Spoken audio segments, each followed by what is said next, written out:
Captain Gary. That's a pleasure to see you again. Now we're here in Miami at an amazing event, and today with us, President Fernandez, the President of the Dominican Republic. That's incredible. The atmosphere here is amazing. So how this event for you? Could you share what very, probably unique things you learned today or heard today, what amazing people you met, or anything you would like to say about the event? Well, firstly, I'm delighted that you were able to make this event because it is an important event. Besides the president of Dominican Republic here, there's a lot of diplomats, a lot of politicians, influential people here, and they need to see that the Ukrainian television is here. And as you can see that Alex also mentioned how important it is to rebuild Ukraine and how to involve business people in Ukraine. So I think it was a very beneficial meeting for the Ukrainians. He also mentioned the soldiers, the wounded soldiers. That was very, pleasant for me to hear. They're not forgotten. That even on this international level, we remember that Ukraine is at war. We remember that there are people there that need help. And hopefully some business people and some diplomats here are more aware of the situation, the global situation. Because being in Miami, it's very difficult to forget that there's the rest of the world out there and some of it has problems. That's for sure, and I truly support your words because I think it's very important. Such events are just incredible and unique because here are people from government, people from business, and to hear that wording about Ukraine, about soldiers, that's heartwarming. Your presence here is also very important, so I'm glad that you made it. And hopefully you're going to continue with all these international events. Your television program will continue to participate in it. Yeah, for sure. That's definitely one of the speakers was speaking about the war situations in the world and Ukraine, of course, and Gaza situation, like everything. And actually, I really loved the word he said that it's more about the conscious and that's something is happening when people decide, start warring and, war and start killing each other. So what do you think, just like, what's your thought on that, just from the moral perspective, I would say? What can you say in regards of that, as a society, I mean, like, what's happening to people in regards those who decided to make wars and just all of a sudden, kill other people? Like, what do you think? Like, what is going on? Like you said, it's a very good word, conscious. When people are conscious of something, because if they're not conscious, they're unconscious, and then they don't realize what they're doing because they're not controlling the situation.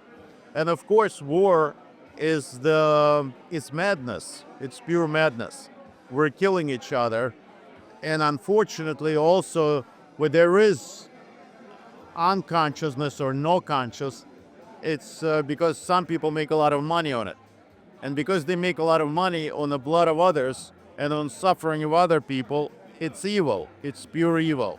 They don't want to end the war because it's very beneficial to them. And many countries, many business people in the United Nations do not want to end the war. Or they play their own politics in it in order to benefit themselves at the expense of another country. So they would say, yeah, well, we have to do this or that. But you're doing it at the expense and lives of others. So what makes you think that your lives are more important than theirs?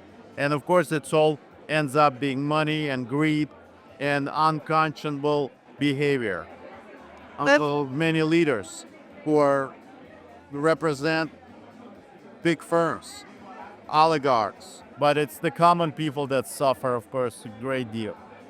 Well, we truly appreciate your work because actually, we know you're in the military sphere, right? That we know you're retired, but it doesn't look like you're retired, to be honest, right? Well, I'm not, because my family, my kids are still in the military. So I don't want them to go to war.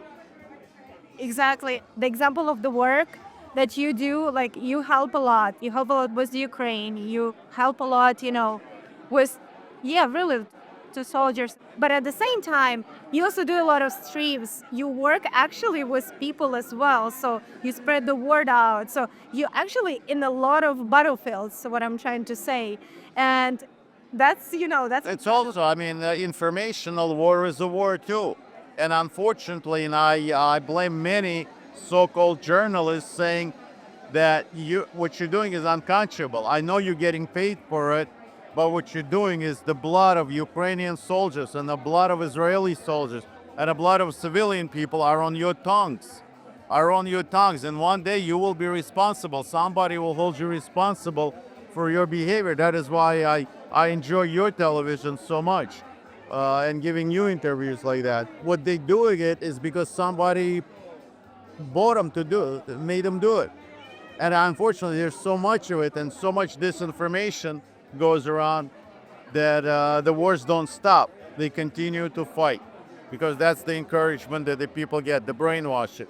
It's been throughout history like that. Thank you very much. You did a great, really point all the points, but I really love and enjoy this message about the journalism because that's, I think it's important for people to understand that when the journalists or any other, like, there are a lot of like influencers and stuff like doing disinformation, they have to understand that they gonna be accountable and the lives of people on their hands. I will be the first one to go and testify because I know them. And I read about your television. I thought I was the only one that I saying, listen, I'm trying to help, and I get all this attack and all this trying to discredit me, supposedly the people that were trying to help.